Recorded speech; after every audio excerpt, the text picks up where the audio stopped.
आज की क्लास में हम डिस्कस करेंगे excess pressure inside a soap bubble. पिछली क्लास में हमने लिक्विड ड्रॉप के अंदर या लिक्विड बबल के अंदर एक्सेस प्रेशर देखा था। अब आज की क्लास में हम सोप बबल में देखेंगे। तो आइए जरा समझते हैं। देखो इतना तो पता है कि जो इंक्रीज सरफेस एरिया निकल के आता है वो निकल के आता है 8πr/dr। अच्छा ये कैसे आया?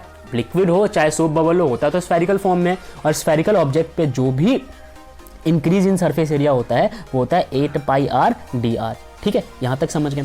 अब आपको पता है एक बहुत इंपॉर्टेंट बात कि जो सोप बबल है ना उसके दोनों साइड में फिल्म होते हैं, यानी कि आप ये कह लो कि दोनों तरफ उसके फ्री सरफेसेज हैं।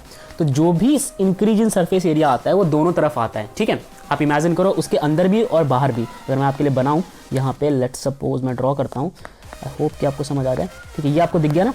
तो इसके अगर मैं इसको जूम इन कर दूँ थोड़ा सा, इसके बाहर भी और इसके अंदर भी दोनों तरफ होते हैं फ्री सरफेस।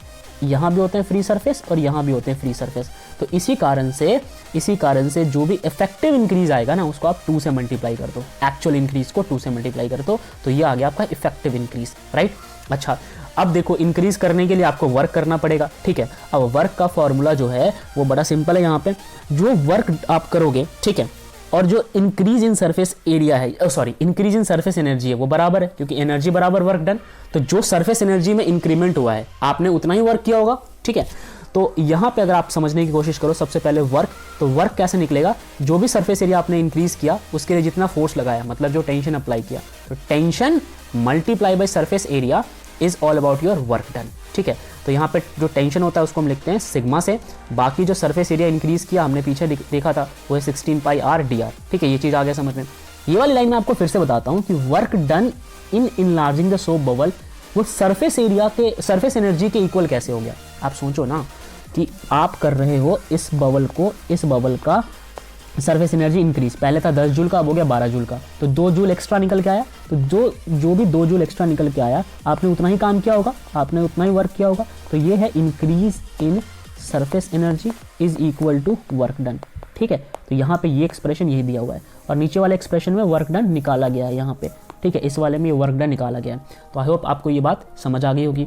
अब जरा वर्क डन की बात कर ले मैथमेटिकली, तो होता है फोर्स इनटू में डिस्प्लेसमेंट। अब जब फोर्स की बात की जाएगी तो फोर्स होता है प्रेशर इनटू में एरिया। एरिया की जगह हमने ये लिख दिया, जो भी डिस्टेंस में इंक्रीज होता है वो होता है dr। ठीक है, चलो अब आपको ये बात ही समझ आ गई होगी। पीछे हमने वर्क डन देखा था, जब पीछे हमारा वर्क डन निकल के आया था वो ये कुछ निकल के आया था। ठीक है, तो उस वैल्यू को आप यहाँ पे रिप्लेस कर दो। बाकी आपकी ये वाली वर्क डन तो चल रही है, इनको जब कट कर लोगे तो यहाँ पे आपको P की वैल्यू मिल जाएगी जो कि है 4 सिग्मा डिवाइडेड बाई r। अगर सेम कहानी आपसे एयर बबल में पूछे तो बस इतना याद रखना, एयर बबल में सिर्फ और सिर्फ एक ही फ्री सरफेस होता है। तो जो भी आंसर आएगा उसको 2 से डिवाइड कर देना, वहाँ पे 2 फ्री सरफेस नहीं होते, एक ही होता है। तो हमारा जो इंक्रीज इन या एक्सेस प्रेशर जो है वो कुछ ये निकल के आएगा।